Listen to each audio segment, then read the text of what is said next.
আসসালামু আলাইকুম বন্ধুরা, এর আগের ভিডিওতে আমি বলেছিলাম আমরা বাঙালি, আমরা কোনো কিছু নষ্ট করতে রাজি না, তাই লাউয়ের খোসাটা কেন বাদ যাবে।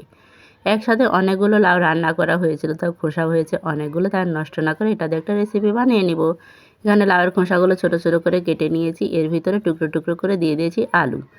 এবার সমস্ত কিছু ধুয়ে একটা কড়াইয়ে চাপিয়ে দিলাম। আমার বড় জাই আজকে ভর্তাটা বানাবে, তাই এখানে খোসার ভিতরে বেশি করে পেঁয়াজ, রসুন এবং কাঁচামরিচ দিয়ে দিল। এই ভর্তার আসল টেস্ট আসে কিন্তু এই কাঁচামরিচের জন্য। কাঁচামরিচের ফ্লেভার এবং রসুনের ফ্লেভার যুক্ত হয়ে এই ভর্তাটার স্বাদ হয়ে যায় দ্বিগুণ।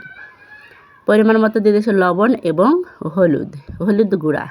এর ভিতরে এবার দিয়ে দিবে সরিষার তেল, একেবারে খাঁটি সরিষার তেল।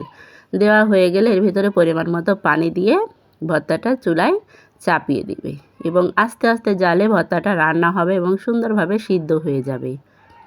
তো পানি দেওয়া হয়ে গেছে, এবার ঢাকনা দিয়ে ঢেকে চুলায় চাপিয়ে দিল। ভর্তাটা সিদ্ধ হয়ে গেছে, এবার ঘুটনির সাহায্যে ভর্তাটা বানিয়ে নিতে হবে। এই লাউয়ের ভর্তা আপনাদের কার কার ভালো লাগে কমেন্টে জানাবেন।